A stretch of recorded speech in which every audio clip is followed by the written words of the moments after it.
For over 2,000 years, the art of war has influenced generals, leaders, and strategic thinkers around the world. In this video, you can follow along with the text while listening to a clear narration. If you'd like to create the same listen experience with your own books, visit hiraya-ai.com. Simply upload your PDF, EPUB, or TXT files and convert them into natural-sounding audiobooks in minutes. No subscription required. Download your audiobooks and enjoy them anytime, anywhere. And now, enjoy The Art of War by Sun Tzu. Sun Tzu and the Art of War, Chapter 1, Laying Plans. Sun Tzu said, "The art of war is of vital importance to the state. It is a matter of life and death, a road either to safety or to ruin. Hence, it is a subject of inquiry which can on no account be neglected." The art of war, then, is governed by 5 constant factors to be taken into account in one's deliberations when seeking to determine the conditions obtaining in the field. These are 1. The moral law, 2. Heaven, 3. Earth, 4. The commander, 5. Method and discipline. The moral law causes the people to be in complete accord with their ruler so that they will follow him regardless of their lives, undismayed by any danger. Heaven signifies night and day, cold and heat, times and seasons. Earth comprises distances, great and small, danger and security, open ground and narrow passes, the chances of life and death. The commander stands for the virtues of wisdom, sincerity, benevolence, courage, and strictness. By method and discipline are to be understood the marshalling of the army in its proper subdivisions, the graduations of rank among the officers, the maintenance of roads by which supplies may reach the army, and the control of military expenditure. These 5 heads should be familiar to every general. He who knows them will be victorious. He who knows them not will fail. Therefore, in your deliberations, when seeking to determine the military conditions, let them be made the basis of a comparison. In this wise, 1. Which of the 2 sovereigns is imbued with the moral law? 2. Which of the 2 generals has most ability? 3. With whom lie the advantages derived from heaven and earth? 4. On which side is discipline most rigorously enforced? 5. Which army is stronger? 6. On which side are officers and men more highly trained? 7. In which army is there the greater constancy both in reward and punishment?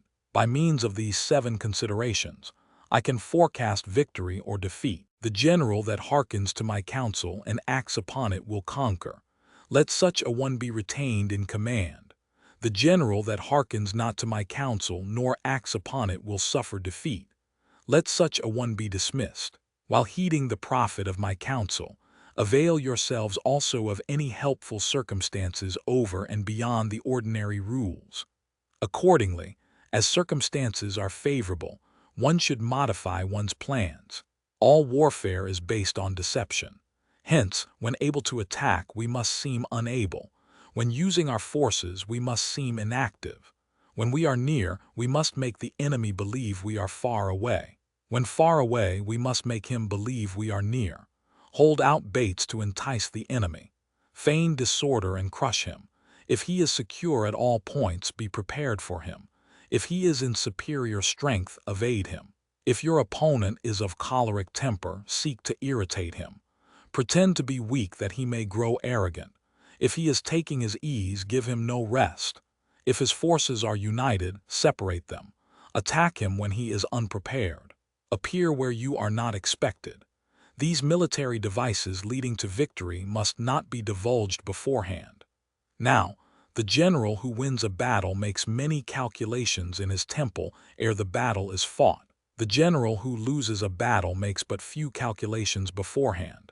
Thus, do many calculations lead to victory and few calculations to defeat? How much more no calculation at all? It is by attention to this point that I can foresee who is likely to win or lose. Chapter 2, Waging War. Sun Tzu said, "In the operations of war, where there are in the field 1,000 swift chariots, as many heavy chariots, and 100,000 mail-clad soldiers, with provisions enough to carry them 1,000 li, the expenditure at home and at the front, including entertainment of guests, Small items such as glue and paint, and some spent on chariots and armor, will reach the total of 1,000 ounces of silver per day. Such is the cost of raising an army of 100,000 men. When you engage in actual fighting, if victory is long in coming, then men's weapons will grow dull and their ardor will be damped.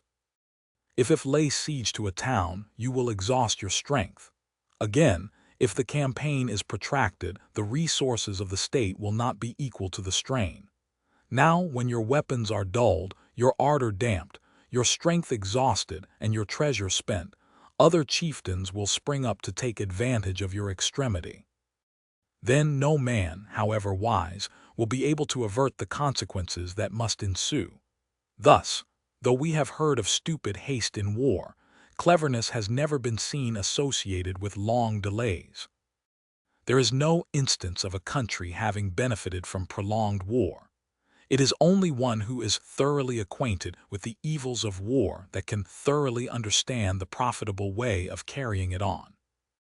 A skillful soldier does not raise a second levy, neither are his supply wagons loaded more than twice. Bring war material with you from home, but forage on the enemy. Thus, the army will have food enough for its needs. Poverty of the state exchequer causes an army to be maintained by contributions from a distance. Contributing to maintain an army at a distance causes the people to be impoverished. On the other hand, the proximity of an army causes prices to go up, and high prices cause the people's substance to be drained away. When their substance is drained away, the peasantry will be afflicted by heavy exactions. With this loss of substance and exhaustion of strength, the homes of the people will be stripped bare, and 3/10 of their income will be dissipated, while government expenses for broken chariots, worn-out horses, breastplates and helmets, bows and arrows, spears and shields, protective mantles, draft oxen, and heavy wagons will amount to 4/10 of its total revenue. Hence, a wise general makes a point of foraging on the enemy. 1 cartload of the enemy's provisions is equivalent to 20 of one's own, and likewise, a single pickle from his provender is equal to 20 from one's own store. Now, in order to kill the enemy, our men must be roused to anger. That there may be advantage from defeating the enemy, they must have their rewards. Therefore, in chariot fighting, when 10 or more chariots have been taken, those should be rewarded who took the first. Our own flags should be substituted for those of the enemy, and the chariots mingled and used in conjunction with our own. The captured soldiers should be kindly treated and kept.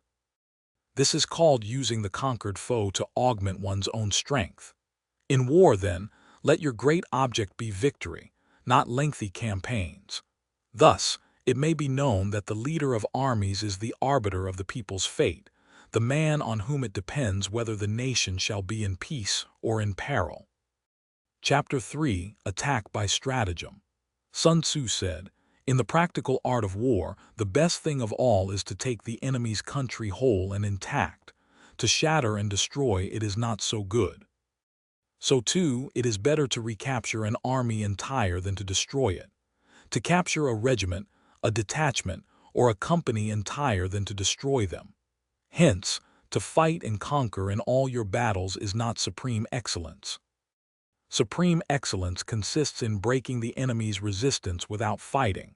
Thus, the highest form of generalship is to bulk the enemy's plans. The next best is to prevent the junction of the enemy's forces.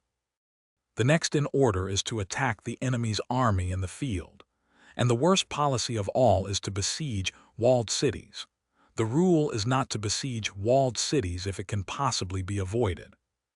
The preparation of mantlets, movable shelters, and various implements of war will take up 3 whole months, and the piling up of mounds over against the walls will take 3 months more. The general, unable to control his irritation, will launch his men to the assault like swarming ants, with the result that 1/3 of his men are slain, while the town still remains untaken. Such are the disastrous effects of a siege. Therefore, the skilled leader subdues the enemy's troops without any fighting. He captures their cities without laying siege to them. He overthrows their kingdom without lengthy operations in the field. With his forces intact, he will dispute the mastery of the empire. And thus, without losing a man, his triumph will be complete. This is the method of attacking by stratagem. It is the rule in war if our forces are 10 to the enemy's 1 to surround him, if 5 to 1 to attack him, if twice as numerous to divide our army into 2. If equally matched, we can offer battle. If slightly inferior in numbers, we can avoid the enemy. If quite unequal in every way, we can flee from him. Hence, though an obstinate fight may be made by a small force, in the end, it must be captured by the larger force. Now the general is the bulwark of the state. If the bulwark is complete at all points, the state will be strong. If the bulwark is defective, the state will be weak. There are 3 ways in which a ruler can bring misfortune upon his army. By commanding the army to advance or to retreat, being ignorant of the fact that it cannot obey. This is called hobbling the army. By attempting to govern an army in the same way as he administers a kingdom, being ignorant of the conditions which obtain in an army. This causes restlessness in the soldiers' minds. By employing the officers of his army without discrimination, through ignorance of the military principle of adaptation to circumstances. This shakes the confidence of the soldiers. But when the army is restless and distrustful, trouble is sure to come from the other feudal princes. This is simply bringing anarchy into the army and flinging victory away. Thus, we may know that there are 5 essentials for victory. 1. He will win who knows when to fight and when not to fight. 2. He will win who knows how to handle both superior and inferior forces. 3. He will win whose army is animated by the same spirit throughout all its ranks. 4. He will win who, prepared himself, waits to take the enemy unprepared. 5. He will win who has military capacity and is not interfered with by the sovereign. Hence the saying, if you know the enemy and know yourself, you need not fear the result of 100 battles. If you know yourself but not the enemy, for every victory gained you will also suffer a defeat. If you know neither the enemy nor yourself, you will succumb in every battle. Chapter 4. Tactical Dispositions. Sun Tzu said, "The good fighters of old first put themselves beyond the possibility of defeat, and then waited for an opportunity of defeating the enemy. To secure ourselves against defeat lies in our own hands, but the opportunity of defeating the enemy is provided by the enemy himself." Thus, the good fighter is able to secure himself against defeat, but cannot make certain of defeating the enemy. Hence the saying, one may know how to conquer without being able to do it. Security against defeat implies defensive tactics. Ability to defeat the enemy means taking the offensive. Standing on the defensive indicates insufficient strength. Attacking a superabundance of strength. The general who is skilled in defense hides in the most secret recesses of the earth. He who is skilled in attack flashes forth from the topmost heights of heaven. Thus, on one hand, we have ability to protect ourselves, on the other, a victory that is complete. To see victory only when it is within the ken of the common herd is not the acme of excellence. Neither is it the acme of excellence if you fight and conquer and the whole empire says, "Well done." To lift an autumn hair is no sign of great strength. To see the sun and moon is no sign of sharp sight. To hear the noise of thunder is no sign of a quick ear. What the ancients called a clever fighter is one who not only wins, but excels in winning with ease. Hence his victories bring him neither reputation for wisdom nor credit for courage. He wins his battles by making no mistakes. Making no mistakes is what establishes the certainty of victory, for it means conquering an enemy that is already defeated. Hence the skillful fighter puts himself into a position which makes defeat impossible and does not miss the moment for defeating the enemy. Thus it is that, in war, the victorious strategist only seeks battle after the victory has been won, whereas he who is destined into defeat first fights and afterwards looks for victory. The consummate leader cultivates the moral law and strictly adheres to method and discipline. Thus it is in his power to control success. In respect of military method, we have firstly, measurement. Secondly, estimation of quantity. Thirdly, calculation. Fourthly, balancing of chances. Fifthly, victory. Measurement owes its existence to earth. Estimation of quantity to measurement. Calculation to estimation of quantity. Balancing of chances to calculation. And victory to balancing of chances. A victorious army opposed to a routed one is as a pound's weight placed in a scale against a single grain.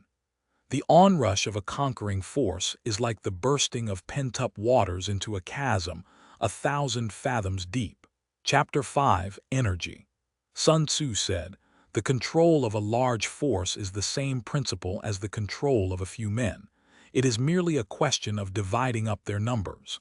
Fighting with a large army under your command is no wise different from fighting with a small one. It is merely a question of instituting signs and signals.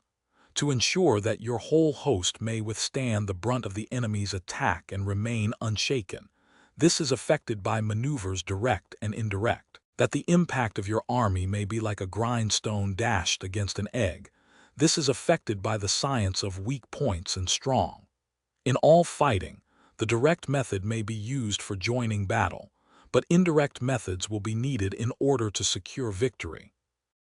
Indirect tactics efficiently applied are inexhaustible as heaven and earth, unending as the flow of rivers and streams, like the sun and moon.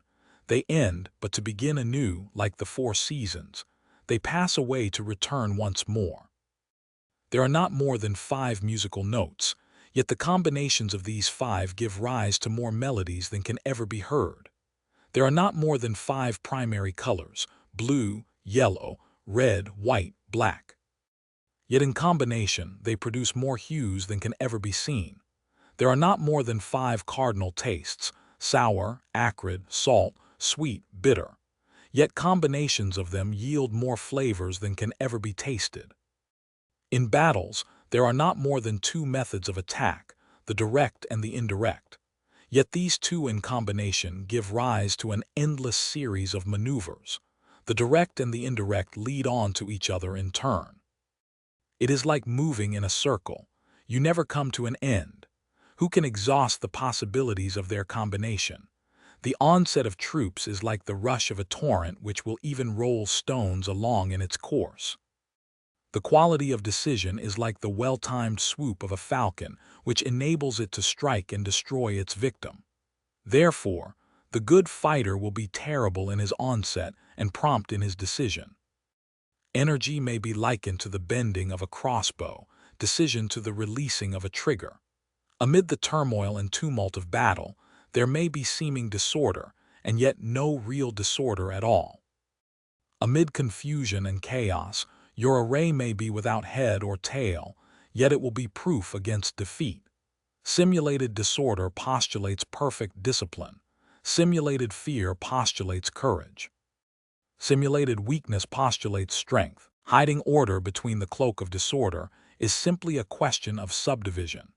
Concealing courage under a show of timidity presupposes a fund of latent energy. Masking strength with weakness is to be effected by tactical dispositions. Thus, one who is skillful at keeping the enemy on the move maintains deceitful appearances according to which the enemy will act. He sacrifices something that the enemy may snatch at. By holding out baits, he keeps him on the march. Then with a body of picked men, he lies in wait for him. The clever combatant looks to the effect of combined energy and does not require too much from individuals. Hence his ability to pick out the right men and utilize combined energy. When he utilizes combined energy, his fighting men become as it were like unto rolling logs or stones. For it is in the nature of a log or a stone to remain motionless on level ground and to move when on a slope. If four-cornered, to come to a standstill, but if round-shaped, to go rolling down. Thus the energy developed by good fighting men is as the momentum of a round stone rolled down a mountain thousands of feet in height. So much on the subject of energy. Chapter 6. Weak points and strong. Sun Tzu said, "Whoever is first in the field and awaits the coming of the enemy will be fresh for the fight. Whoever is second in the field and has to hasten to battle will arrive exhausted." Therefore, the clever combatant imposes his will on the enemy, but does not allow the enemy's will to be imposed on him. By holding out advantages to him, he can cause the enemy to approach of his own accord. Or by inflicting damage, he can make it impossible for the enemy to draw near. If the enemy is taking his ease, he can harass him. If well supplied with his food, he can starve him out. If quietly encamped, he can force him to move. Appear at points which the enemy must hasten to defend. March swiftly to places where you are not expected. An army may march great distances without distress if it marches through country where the enemy is not. You can be sure of succeeding in your attacks if you only attack places which are undefended. You can ensure the safety of your defense if you only hold positions that cannot be attacked. Hence, that general is skillful in attack whose opponent does not know what to defend. And he is skillful in defense whose opponent does not know what to attack. O divine art of subtlety and secrecy, through you we learn to be invisible, through you inaudible, and hence we can hold the enemy's fate in our hands. You may advance and be absolutely irresistible if you make for the enemy's weak points. You may retire and be safe from pursuit if your movements are more rapid than those of the enemy. If we wish to fight, the enemy can be forced to an engagement even though he be sheltered behind a high rampart and a deep ditch. All we need to do is attack some other place that he will be obliged to relieve. If we do not wish to fight, we can prevent the enemy from engaging us even though the lines of our encampment be merely traced out on the ground. All we need to do is to throw something odd and unaccountable in his way. By discovering the enemy's dispositions and remaining invisible ourselves, we can keep our forces concentrated while the enemy's must be divided.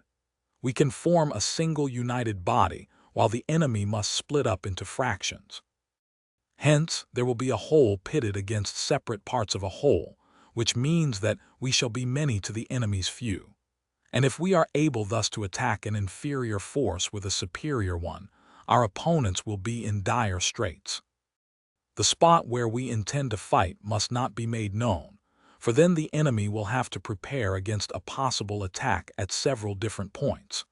And his forces being thus distributed in many directions, the numbers we shall have to face at any given point will be proportionately few. For should the enemy strengthen his, he will weaken his rear.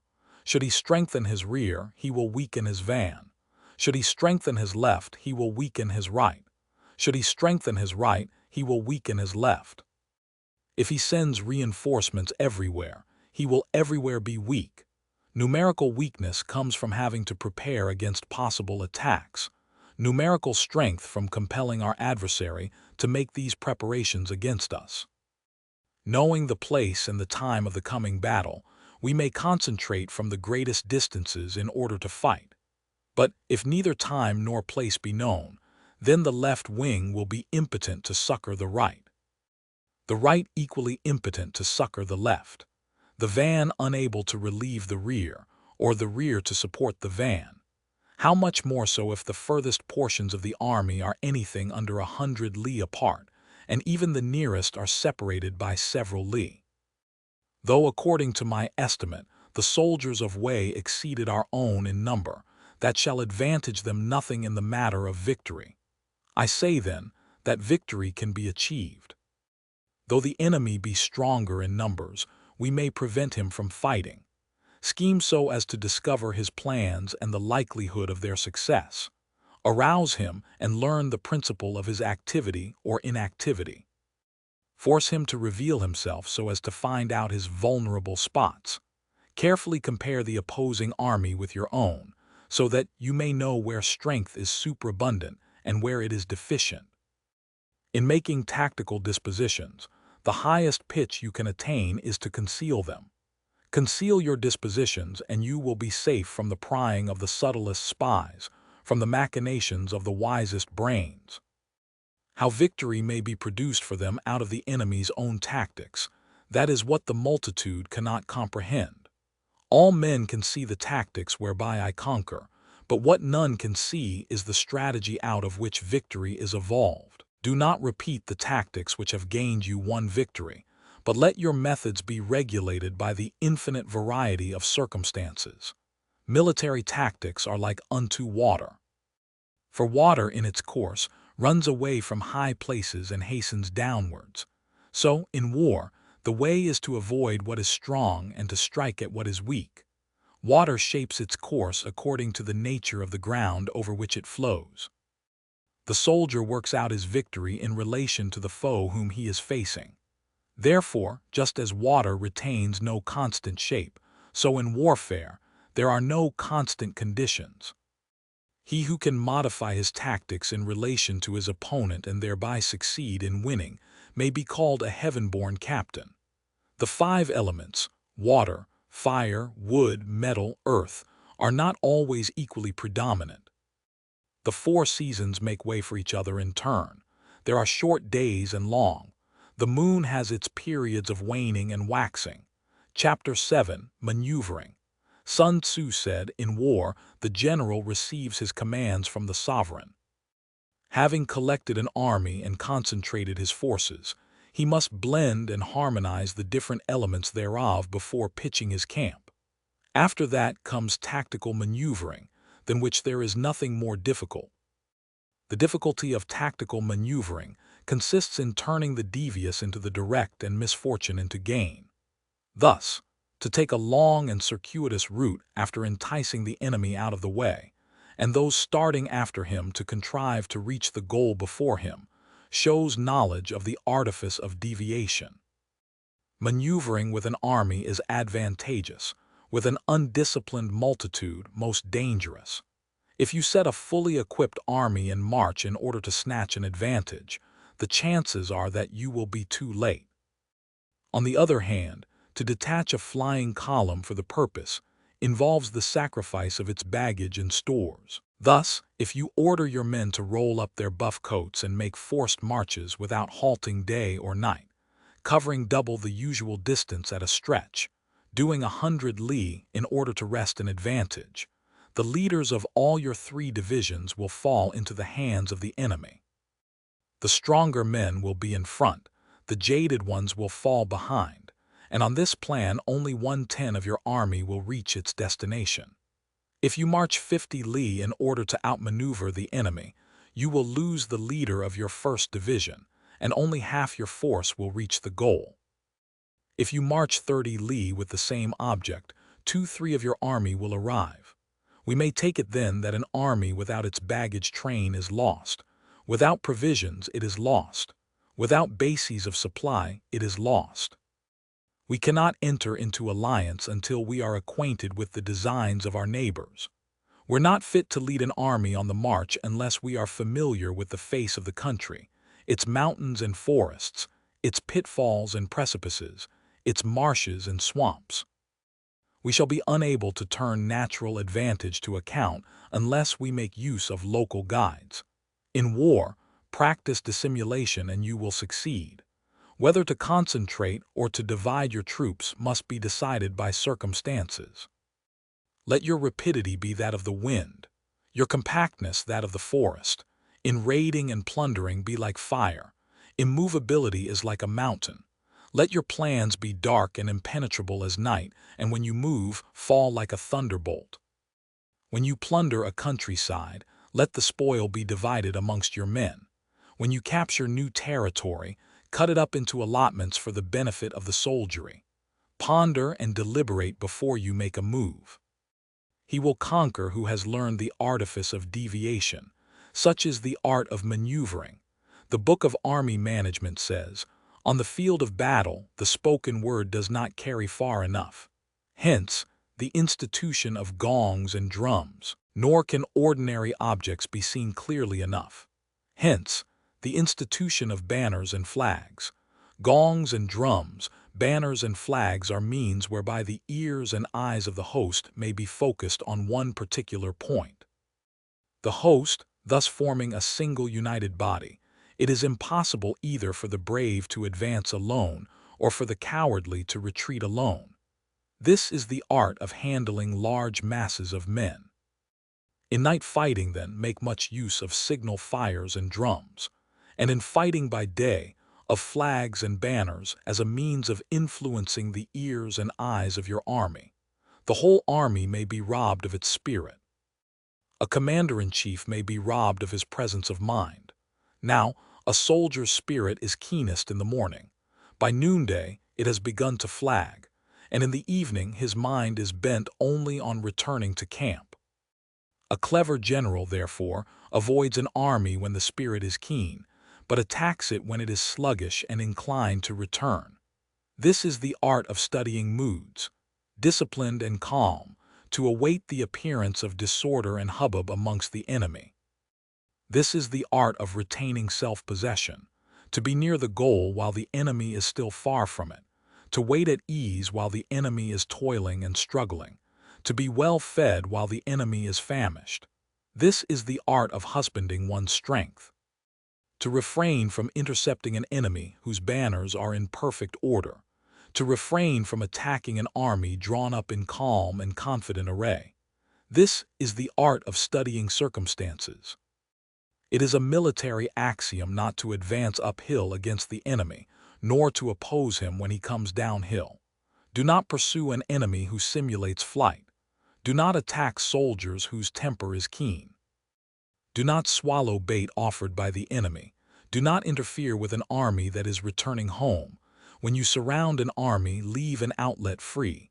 Do not press a desperate foe too hard. Such is the art of warfare. Chapter 8. Variation in tactics. Sun Tzu said, "In war, the general receives his commands from the sovereign, collects his army, and concentrates his forces. When in difficult country, do not encamp. In country where high roads intersect, join hands with your allies. Do not linger in dangerously isolated positions. In hemmed-in situations, you must resort to stratagem.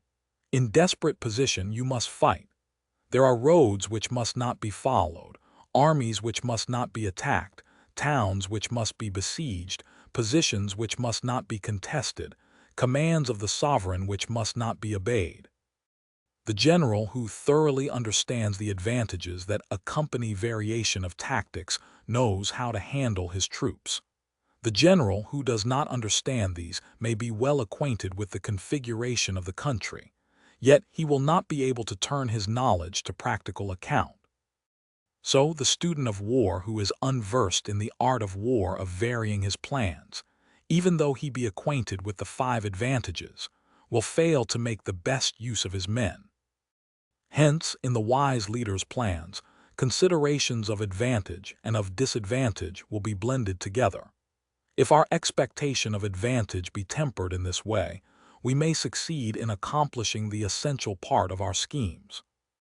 If, on the other hand, in the midst of difficulties, we are always ready to seize an advantage, we may extricate ourselves from misfortune, reduce the hostile chiefs by inflicting damage on them and make trouble for them, and keep them constantly engaged. Hold out specious allurements and make them rush to any given point. The art of war teaches us to rely not on the likelihood of the enemy's not coming, but on our own readiness to receive him. Not on the chance of his not attacking, but rather on the fact that we have made our position unassailable. There are 5 dangerous faults which may affect a general. 1. Recklessness, which leads to destruction. 2. Cowardice, which leads to capture. 3. A hasty temper which can be provoked by insults. 4. A delicacy of honor which is sensitive to shame. 5. Over-solicitude for his men which exposes him to worry and trouble. These are the 5 besetting sins of a general ruinous to the conduct of war. When an army is overthrown and its leader slain, the cause will surely be found among these 5 dangerous faults. Let them be subject of meditation. Chapter 9. The Army on the March. Sun Tzu said, "We come now to the question of encamping the army and observing signs of the enemy. Pass quickly over mountains and keep in the neighborhood of valleys. Camp in high places facing the sun. Do not climb heights in order to fight. So much for mountain warfare. After crossing a river, you should get far away from it. When an invading force crosses a river in its onward march, do not advance to meet it midstream. It would be best to let half the army get across and then deliver your attack. If you are anxious to fight, you should not go to meet the invader near a river which he has to cross. Moor your craft higher up than the enemy and facing the sun. Do not move upstream to meet the enemy. So much for river warfare. In crossing salt marshes, your sole concern should be to get over them quickly without any delay. If forced to fight in a salt marsh, you should have water and grass near you and get your back to a clump of trees. So much for operations in salt marshes. In dry level country, take up an easily accessible position with rising ground to your right and on your rear, so that the danger may be in front and safety lie behind. So much for campaigning in flat country. These are 4 useful branches of military knowledge which enabled the Yellow Emperor to vanquish 4 several sovereigns. All armies prefer high ground to low and sunny places to dark. If you are careful with your men and camp on hard ground, the army will be free from disease of every kind, and this will spell victory. When you come to a hill or a bank, occupy the sunny side with the slope on your right rear. Thus, you will at once act for the benefit of your soldiers and utilize the natural advantages of the ground. When in consequence of heavy rains up country, a river which you wish to ford is swollen and flecked with foam, you must wait till it subsides. Country in which there are precipitous cliffs with torrents running between, deep natural hollows, confined places, tangled thickets, quagmires and crevices should be left with all possible speed and not approached. While we keep away from such places, we should get the enemy to approach them. While we face them, we should let the enemy have them on its rear. If in the neighborhood of your camp there should be any heady country, ponds surrounded by aquatic grass, hollow basins filled with reeds or woods with thick undergrowth, they must be carefully rooted out and searched. For these are places where men in ambush or insidious spies are likely to be lurking. When the enemy is close at hand and remains quiet, he is relying on the natural strength of his position. When he keeps aloof and tries to provoke a battle, he is anxious for the other side to advance. If his place of encampment is easy of access, he is tendering a bait. Movement amongst the trees of a forest shows that the enemy is advancing. The appearance of a number of screens in the midst of thick grass means that the enemy wants to make us suspicious. The rising of birds in their flight is the sign of an ambuscade. Startled beasts indicate that a sudden attack is coming. When there is dust rising in a high column, it is the sign of chariots advancing. When the dust is low but spread over a wide area, it betokens the approach of infantry. When it branches out in different directions, it shows that parties have been sent to collect firewood. A few clouds of dust moving to and fro signify that the army is encamping. Humble words and increased preparations are signs that the enemy is about to advance. Violent language and driving forward as if to attack are signs that he will retreat. When the light chariots come out first and take up a position on the wings, it is a sign that the enemy is forming for battle. Peace proposals unaccompanied by a sworn covenant indicate a plot. When there is much running about and the soldiers fall into rank, it means that the critical moment has come. When some are seen advancing and some retreating, it is a lure. When the soldiers stand leaning on their spears, they are faint from want of food. If those who are sent to draw water begin by drinking themselves, the army is suffering from thirst. If the enemy sees an advantage to be gained and makes no effort to secure it, the soldiers are exhausted. If birds gather on any spot, it is unoccupied. Clamor by night betokens nervousness. If there is a disturbance in the camp, the general's authority is weak. If the banners and flags are shifted about, sedition is afoot. If the officers are angry, it means the men are weary. When an army feeds its horses with grain and kills its cattle for food, and when the men do not hang their cooking pots over the campfires, showing that they will not return to their tents, you may know that they are determined to fight to the death. The sign of men whispering together in small knots or speaking in subdued tones points to disaffection amongst the rank and file. Too frequent rewards signify that the enemy is at the end of his resources. Too many punishments betray a condition of dire distress.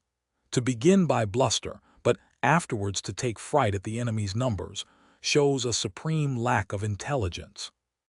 When envoys are sent with compliments in their mouths, it is a sign that the enemy wishes for a truce. If the enemy's troops march up angrily and remain facing ours for a long time without either joining battle or taking themselves off again, the situation is one that demands great vigilance and circumspection.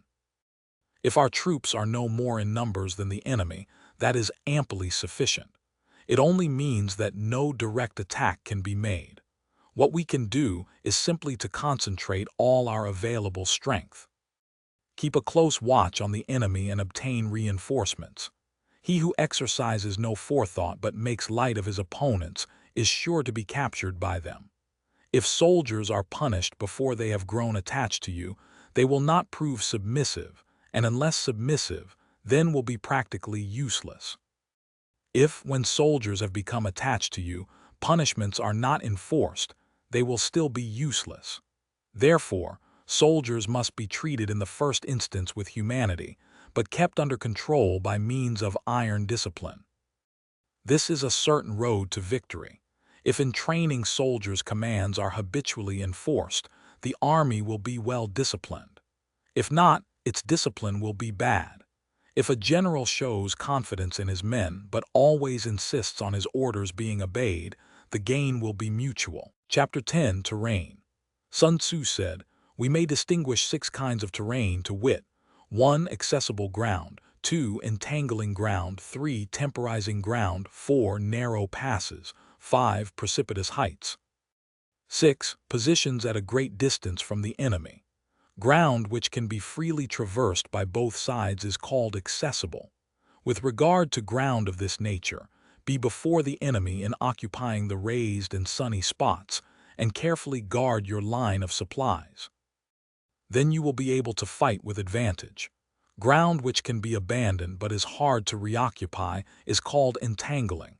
From a position of this sort, if the enemy is unprepared, you may sally forth and defeat him. But if the enemy is prepared for your coming and you fail to defeat him, then return being impossible, disasters will ensue. When the position is such that neither side will gain by making the first move, it is called temporizing ground. In a position of this sort, even though the enemy should offer us an attractive bait, it will be advisable not to stir forth, but rather to retreat, thus enticing the enemy in his turn. Then, when part of his army has come out, we may deliver our attack with advantage.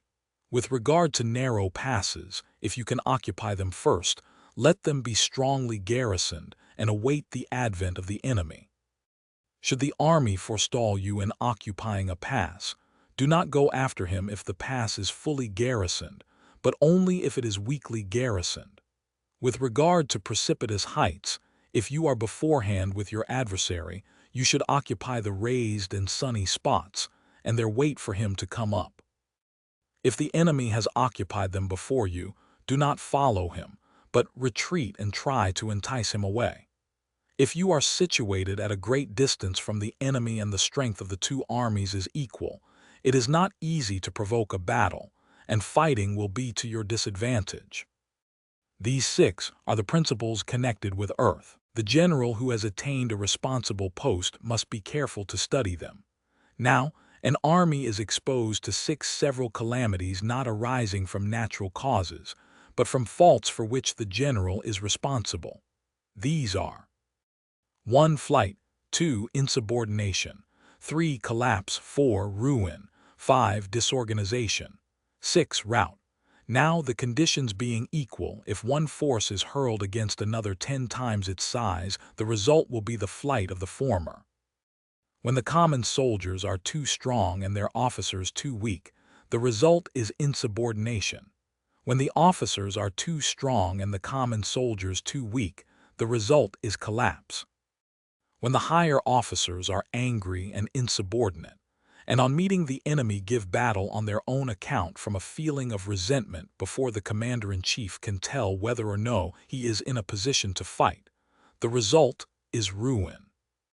When the general is weak and without authority, when his orders are not clear and distinct, when there are no fixed duties assigned to officers and men, and the ranks are formed in a slovenly, haphazard manner, the result is utter disorganization. When a general, unable to estimate the enemy's strength, allows an inferior force to engage a larger one, or hurls a weak detachment against a powerful one, and neglects to place picked soldiers in the front rank, the result must be rout. There are 6 ways of courting defeat, which must be carefully noted by the general has attained a responsible post. The natural formation of the country is the soldier's best ally, but the power of estimating the adversary, of controlling the forces of victory, and of shrewdly calculating difficulties, dangers, and distances constitutes the test of a great general. He who knows these things and in fighting puts his knowledge into practice will win his battles. He who knows them not, nor practices them, will surely be defeated. If fighting is sure to result in victory, then you must fight, even though the ruler forbid it. If fighting will not result in victory, then you must not fight, even at the ruler's bidding. The general who advances without coveting fame, and retreats without fearing disgrace, whose only thought is to protect his country and do good service for his sovereign, is the jewel of the kingdom. Regard your soldiers as your children, and they will follow you into the deepest valleys. Look upon them as your own beloved sons, and they will stand by you even unto death. If, however, you are indulgent but unable to make your authority felt, kind-hearted but unable to enforce your commands, and incapable, moreover, of quelling disorder, then your soldiers must be likened to spoiled children. They are useless for any practical purpose. If we know that our own men are in a condition to attack, but are unaware that the enemy is not open to attack, we have gone only halfway towards victory. If we know that the enemy is open to attack, but are unaware that our own men are not in a condition to attack, we have only gone halfway towards victory. If we know that the enemy is open to attack, and also know that our men are in a condition to attack, but are unaware that the nature of the ground makes fighting impracticable, we have still gone only halfway towards victory. Hence, the experienced soldier once in motion is never bewildered. Once he has broken camp, he is never at a loss. Hence the saying, if you know the enemy and know yourself, your victory will not stand in doubt. If you know heaven and know earth, you may make your victory complete. Chapter 11. The 9 Situations. Sun Tzu said, the art of war recognizes 9 varieties of ground. 1. Dispersive ground. 2. Facile ground. 3. Contentious ground. 4. Open ground. 5. Ground of intersecting highways. 6. Serious ground. 7. Difficult ground. 8. Hemmed-in ground. 9. Desperate ground. When a chieftain is fighting in his own territory, it is dispersive ground. When he has penetrated into hostile territory, but to no great distance, it is facile ground. Ground the possession of which imports great advantage to either side is contentious ground. Ground on which each side has liberty of movement is open ground. Ground which forms the key to 3 contiguous states, so that he who occupies it first has most of the empire at his command, is a ground of intersecting highways. When an army has penetrated into the heart of a hostile country, leaving a number of fortified cities in its rear, it is serious ground. Mountain forests, rugged steeps, marshes, and fens, all country that is hard to traverse, this is difficult ground. Ground which is reached through narrow gorges, and from which we can only retire by tortuous paths, so that a small number of the enemy would suffice to crush a large body of our men. This is hemmed-in ground. Ground on which we can only be saved from destruction by fighting without delay is desperate ground. On dispersive ground, therefore, fight not. On facile ground, halt not. On contentious ground, attack not. On open ground, do not try to block the enemy's way. On the ground of intersecting highways, join hands with your allies. On serious ground, gather in plunder. In difficult ground, keep steadily on the march.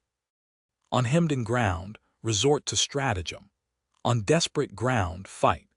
Those who were called skillful leaders of old knew how to drive a wedge between the enemy's front and rear to prevent cooperation between his large and small divisions, to hinder the good troops from rescuing the bad, the officers from rallying their men.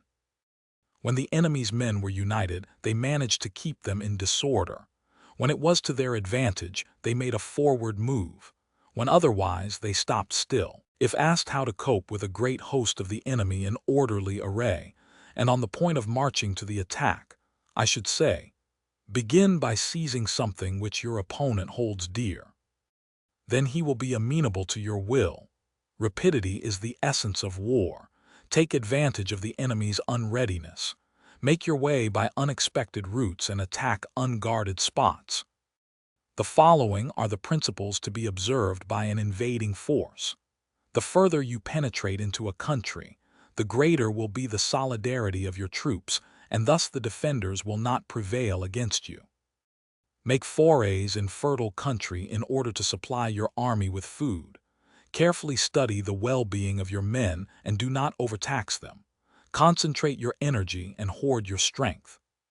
Keep your army continually on the move and devise unfathomable plans. Throw your soldiers into positions whence there is no escape, and they will prefer death to flight. If they will face death, there is nothing they may not achieve. Officers and men alike will put forward their uttermost strength. Soldiers, when in desperate straits, lose the sense of fear. If there is no place of refuge, they will stand firm. If they are in hostile country, they will show a stubborn front. If there is no help for it, they will fight hard. Thus, without waiting to be marshaled, the soldiers will be constantly on the qui-vive. Without waiting to be asked, they will do your will without restrictions. They will be faithful without giving orders. They can be trusted. Prohibit the taking of omens and do away with superstitious doubts.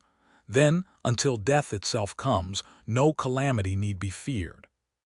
If our soldiers are not overburdened with money, it is not because they have a distaste for riches. If their lives are not unduly long, it is not because they are disinclined to longevity. On the day they are ordered out to battle, your soldiers may weep, those sitting up bedewing their garments, and those lying down letting the tears run down their cheeks. But let them once be brought to bay, and they will display the courage of a Chu or a Kui.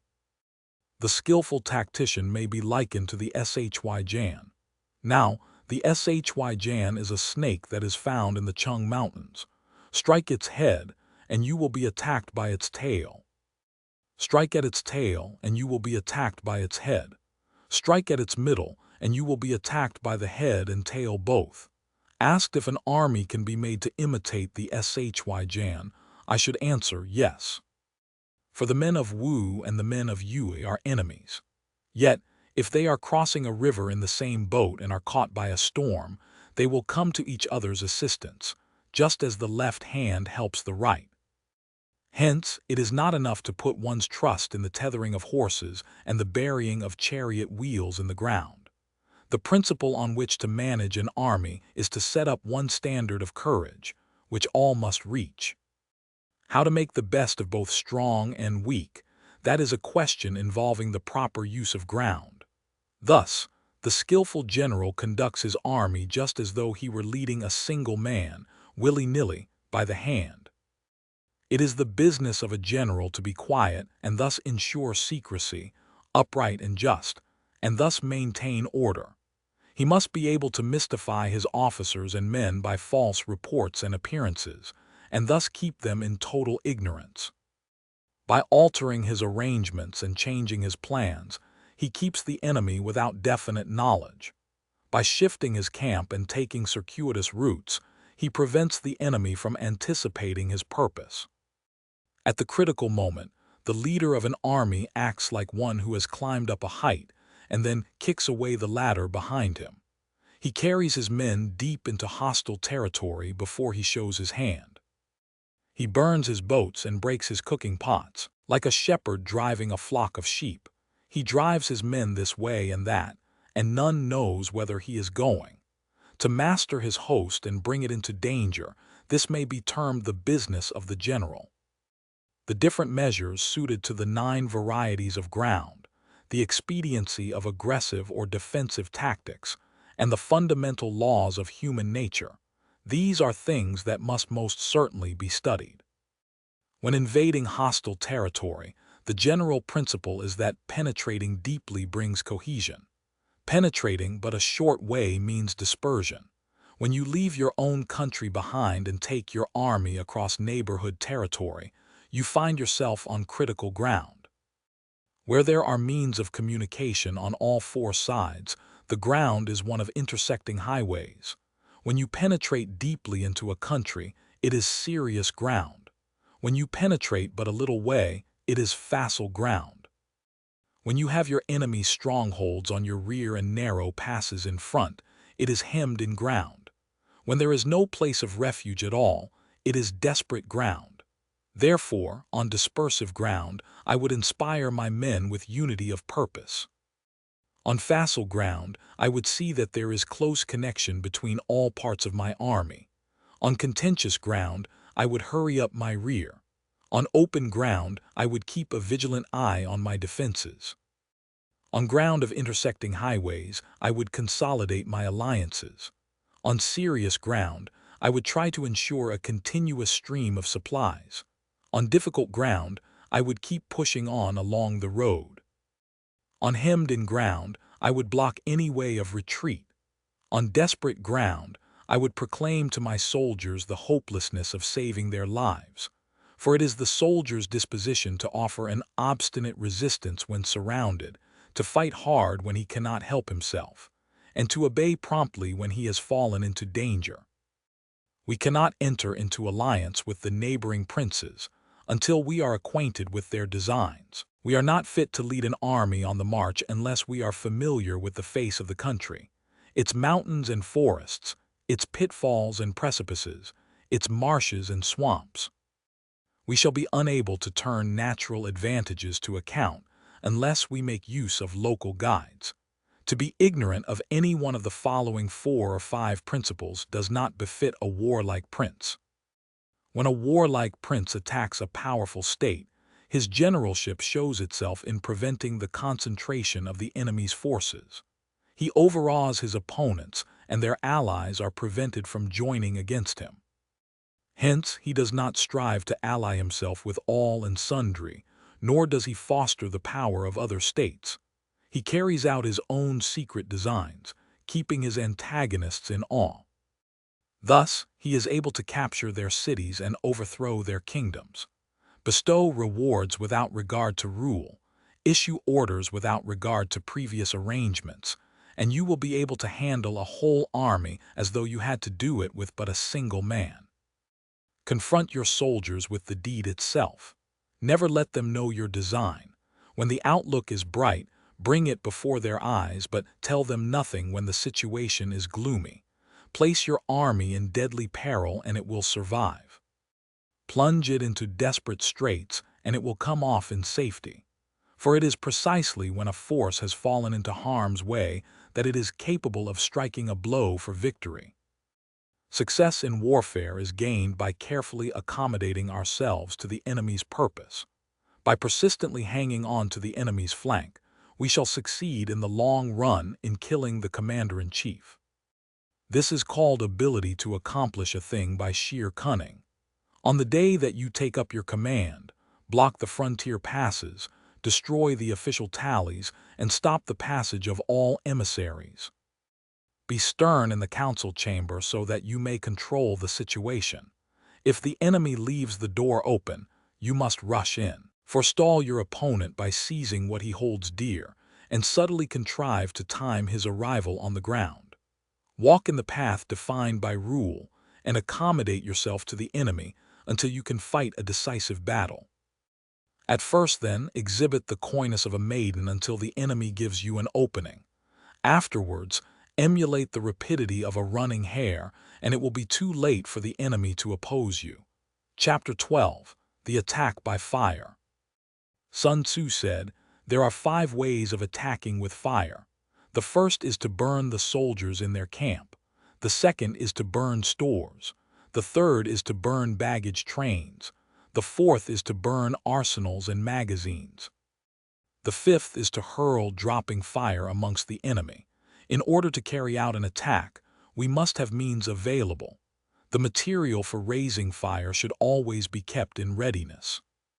There is a proper season for making attacks with fire, and special days for starting a conflagration.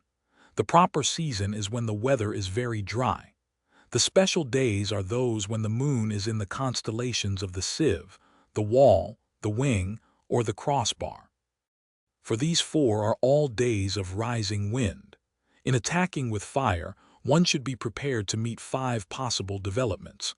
When fire breaks out inside the enemy's camp, respond at once with an attack from without. If there is an outbreak of fire but the enemy's soldiers remain quiet, bide your time and do not attack. When the force of the flames has reached its height, follow up with an attack if that is practicable. If not, stay where you are. If it is possible to make an assault with fire from without, do not wait for it to break out within, but deliver your attack at a favorable moment. When you start a fire, be to windward of it. Do not attack from the leeward.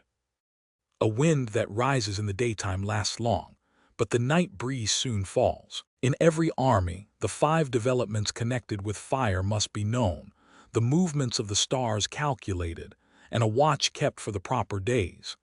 Hence, those who use fire as an aid to the attack show intelligence. Those who use water as an aid to the attack gain an accession of strength.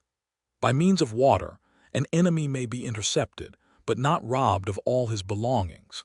How unhappy is the fate of one who tries to win his battles and succeed in his attacks without cultivating the spirit of enterprise, for the result is a waste of time and general stagnation. Hence the saying, "The enlightened ruler lays his plans well, the good general cultivates his resources." Move not until you see an advantage. Use not your troops unless there is something to be gained. Fight not unless the position is critical. No ruler should put troops into the field merely to gratify his own spleen. No general should fight a battle simply out of pique.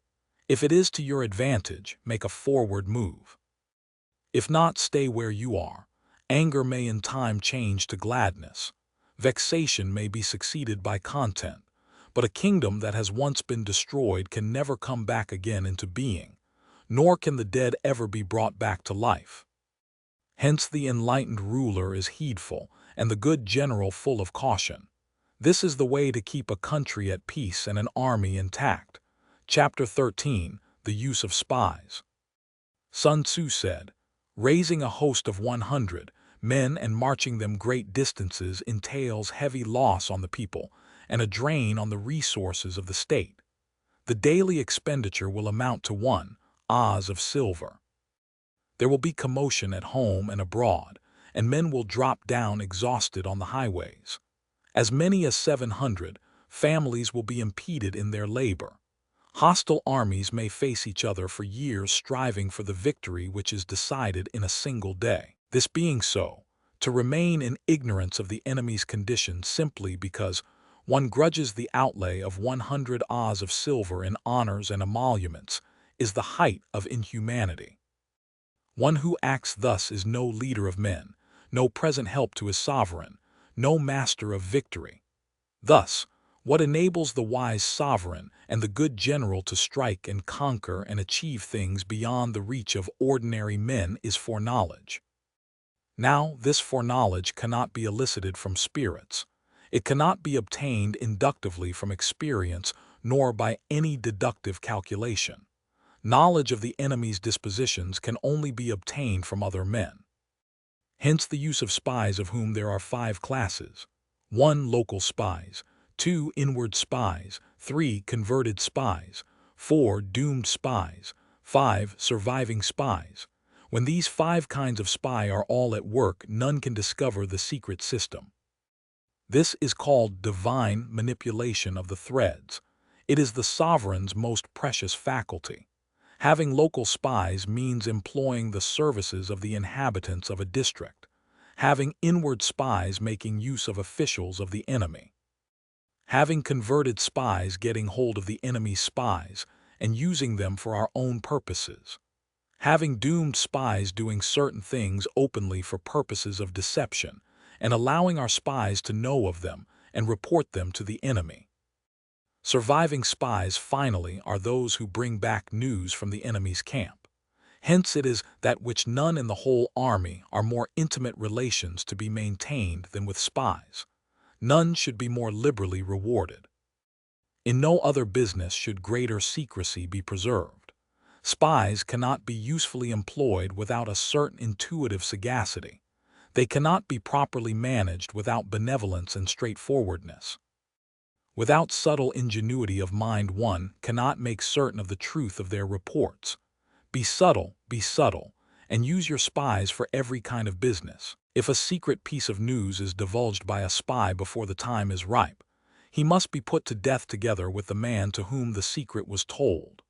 Whether the object be to crush an army, to storm a city, or to assassinate an individual, it is always necessary to begin by finding out the names of the attendants, the aide-de-camp and doorkeepers, and sentries of the general in command. Our spies must be commissioned to ascertain these. The enemy spies who have come to spy on us must be sought out, tempted with bribes, led away, and comfortably housed. Thus, they will become converted spies and available for our service. It is through the information brought by the converted spy that we are able to acquire and employ local and inward spies. It is owing to his information, again, that we can cause the doomed spy to carry false tidings to the enemy. Lastly, it is by his information that the surviving spy can be used on appointed occasions.